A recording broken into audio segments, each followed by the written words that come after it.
আজি এই মঞ্চরে ଆପଣମାନଙ୍କ ସହିତ ସମଗ୍ର ଓଡ଼ିଶାର ଜନସାଧାରଣ ମାନଙ୍କୁ ମିଡିଆ ଭାଇମାନେ ମଧ୍ୟ ଅଛନ୍ତି ସମସ୍ତଙ୍କୁ ମୋର ଆନ୍ତରିକ କୃତଜ୍ଞତା ତଥା ସାଧୁବାଦ ଏବଂ ନମସ୍କାର। ତ এই ମିଡିଆ ଭାଇମାନଙ୍କ ମାଧ୍ୟମରେ ଆପଣମାନଙ୍କ ସମସ୍ତଙ୍କୁ ଗୋଟାଏ ପ୍ରଶ୍ନ ମୁଁ ପଚାରୁଛି।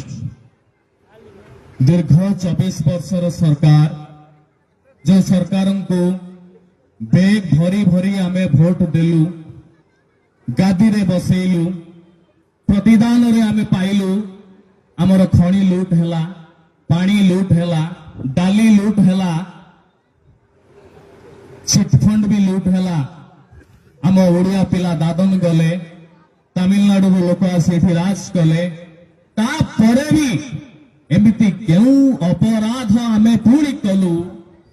ଆମର ବିଶ୍ୱାସ, ଆମର ଆରାଧ୍ୟ, ଆମେ ଯାହାକୁ ପ୍ରତିଦିନ ସକାଳ ଉଠିଲେ ମନେ ପକାଉ, 60 ପଉଟି 56 ଭୋଗରେ ଯାହାକୁ ଆମେ ଅଭିଷିକ୍ତ କରାଉ, ପୂଜା କରୁ, ତାକୁ ଡାଲା ଅଟୋରେ ବସେଇକି ଭିକ ମଗେଇଲ। କେଉଁ ଅପରାଧରେ? ପ୍ରଶ୍ନ କରୁଛି ଜଣେ ଓଡ଼ିଆ।